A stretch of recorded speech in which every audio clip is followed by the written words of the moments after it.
Hello again, I'm Graham Elliott and welcome to another podcast. Now, this is the first in a short series of two podcasts where I'm going to just talk about the two different types of sales. So this first one is business to business. You might see that written as B2B, and the other one is business to consumer. So we'll look at that in the next podcast. So in this one, I'm going to just talk through what are the key aspects of B2B and what are the things as a salesperson you really need to be aware of. Right, before I jump into that, just please remember to like and subscribe. That helps me a lot, doesn't cost you anything, and it just helps make the podcast more visible.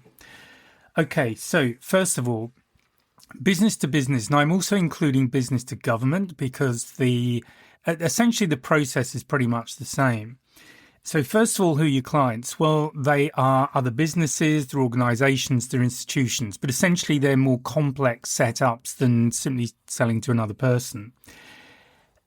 What about buying decisions? How is the buying decision arrived at? Well, again, generally you are looking at more than one stakeholder. So a stakeholder is simply someone who is affected by the sale. They will have an interest in the sale. So you typically have, it might be an engineer or an end user, somebody like that. You might have a manager who's involved, often, although not always, from the budgeting perspective, but they might have a deeper involvement in that. There then is the procurement team, so you may well have to deal with the purchasing company. So the kind of things where you might have to the kind of things to think about are, do you need to be on a preferred supplier list, that kind of thing. If you do, you might find that that's a process you have to run through before you get too far into the sales process itself. It will depend on the company. And this is where you're probably looking for that other really important person in the organization, which is your coach. Now, that may well be, and it probably is your primary contact, not always, but often. They may also be the end user, they might be the manager, but somebody who coaches you is really important. And they're important because they can make it really clear who the people are that you need to be talking to. And often you need to be speaking to them pretty early on. A fatal mistake, or can be fatal as far as the sale goes, is to be talking to a single contact, possibly the end user, possibly the person who maybe inquired about your solution in the first place, but not getting visibility about who else is involved. So this could be an issue of budget. They may not have budget available at all. It might not be this quarter. All this kind of stuff. You really have to get very clear on that. So this is much more complicated in business to business than it is in a straightforward consumer sale. Then we get into the sales cycle itself. So generally, it will be longer and could well be more, and as I've already said, is quite likely to be more complex than just selling to somebody on the street. It could well take weeks or months for a sale to go through. Having said that, I've definitely have made sales to a business in less than a day. So I've had an inquiry beginning of the day, jumped over, went and jumped on the call, quick qualification process, went over and saw them. It was a demonstration in that instance. And then I think it was by about 2 or 3 o'clock in the afternoon, I'd already got the order. So things can happen very quickly, but often they don't. So in terms of setting your expectations, be prepared to move quickly, to close a sale quickly, if that's possible. That's always the best way to go. But often you're looking at a much longer process. And if you're looking at government, you may well, those months could turn into 1 or 2 years. So they get into very lengthy sales cycles. So what else do you need to think about? Well, certainly the relationship is really important. You need to be looking at long-term relationships and long-term account management. And this is where there are two types of salespeople broadly. In the course, Consultative Selling, it's something I dive into a lot more deeply. But you have your hunters and your farmers. You may well have heard that expression. But if you're a hunter, generally those salespeople are very good at going after short-term business. So they will find a potential client, they will talk to them, qualify them, make sure they're a good match, and then close the deal. But that tends to happen very quickly. And that kind of salesperson is probably more suited to business to consumer selling rather than business to business. Now, that also, none of these things are absolutely set in stone, but as a generalization, it's good to think that way. The person who is likely to be more successful in business to business, particularly where they're dealing with large accounts, is the farmer. And this is someone who is much more focused on long term. They recognize that a deal will take a long period of time, usually, to come about.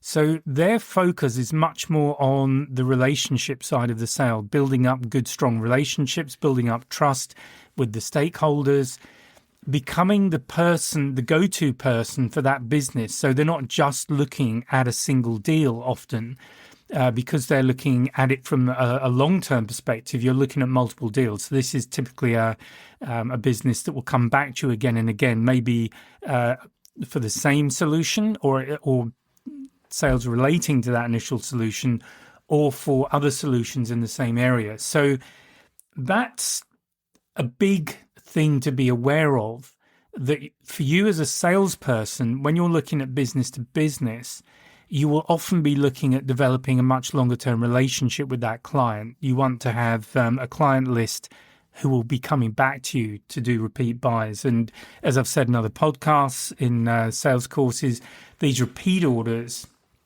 so sales that come in that you don't have to do a lot of the groundwork that you do on the first one, they are really good to have because your cost per sale drops considerably when it comes to repeat business.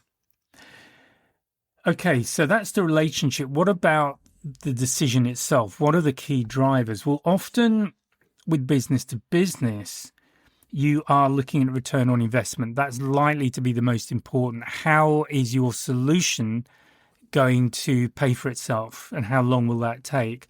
So I've worked in organizations where they actually had ROI calculators. So you would feed in a bunch of numbers, and what would pop out would be a period in months or years, whatever it was, of how long it would take for your solution to pay for itself, given the scenario it was being implemented in. So the financial side is likely to be the key driver. Other ones will be efficiency. So maybe changing the way that your client achieves a certain aspect of their business, making it more efficient. Cost reduction could be another one, which also impacts finances, obviously. So that's that would come back to an ROI. The technical fit as well. There's likely to be technical aspects to it. Again, depends on what you're selling. So you may well find there's a whole technical process you have to go through with people who are very savvy technically. They really understand the technical side. And again, as a salesperson, this is definitely my own experience. You may well be dealing with technical people who know the technical aspects of what you're selling far better than you do.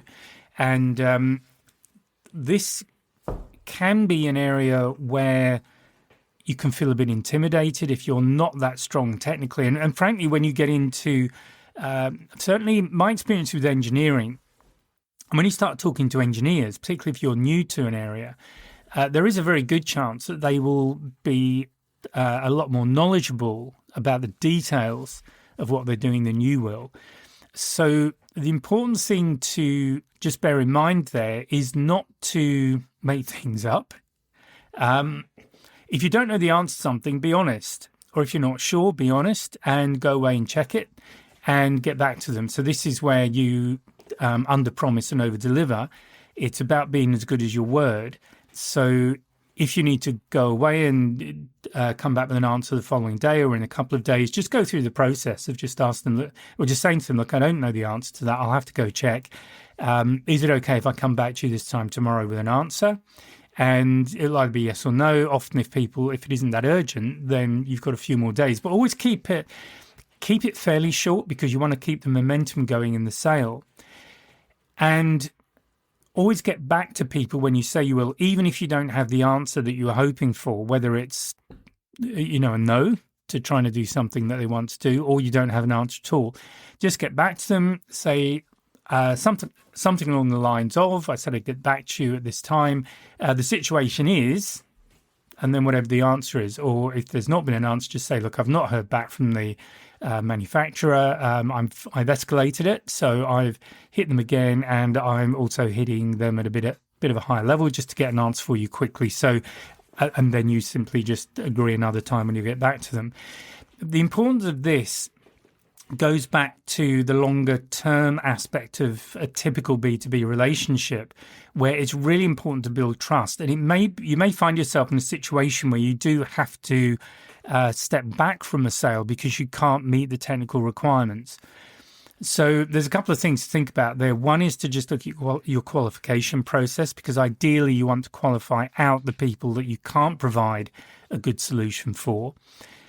But the other aspect of that is you might be close, but not quite there. So if you're honest about it, there's a good chance by building that trust, which is really important, that particular company, that potential client will come back to you again next time because they know that you'll be honest and you won't lie to them. And unfortunately, some people, when they feel they're backed into a bit of a corner and they don't know the answer, they will say what they think the client wants to hear, and that's a big mistake. So don't do that.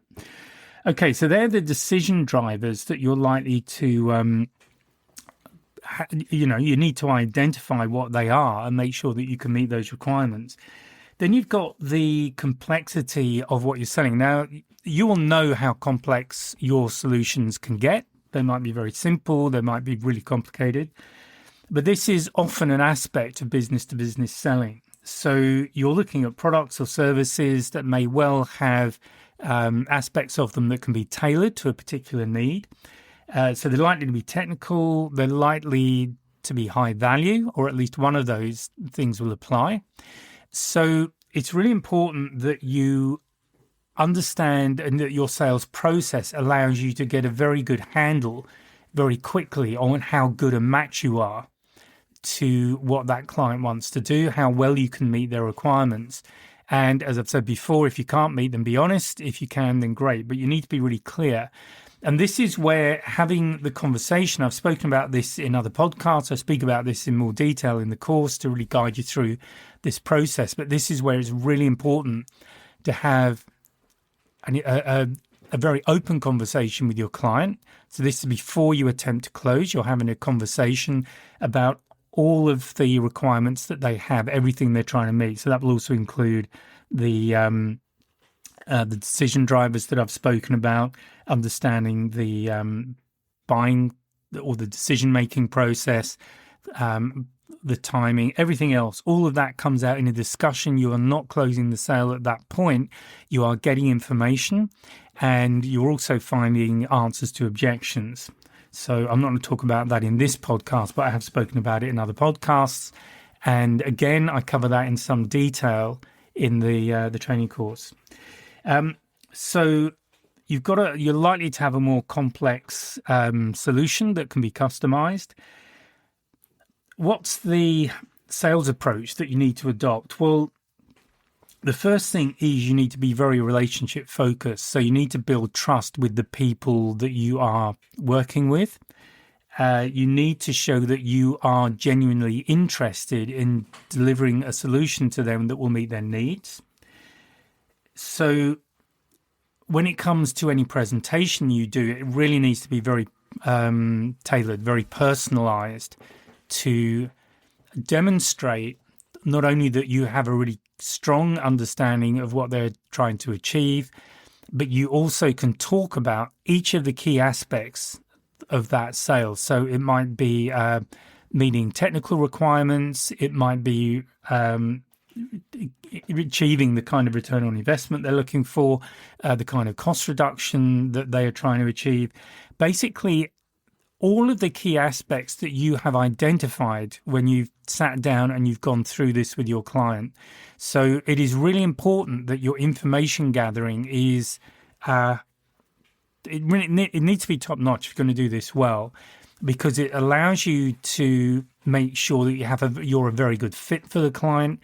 It means that you will know you've identified what are the really important things they're trying to achieve, what are their primary requirements, what are their secondary requirements. And then when it comes to presenting your solution, that's what you're talking about. You are not there to simply pitch, to simply talk through a brochure about your product. That is a good way to turn people off. You need to cover what your product will do. You need to do the brochure part of it. But every time you touch something on the brochure, you need to tie that back to their requirement. Why is this important? Well, it's important to them because they want to achieve this, they want to achieve that, and this aspect of the solution will do that for them. So this is really important, and this is possibly the biggest difference when you're comparing business to business to business to consumer.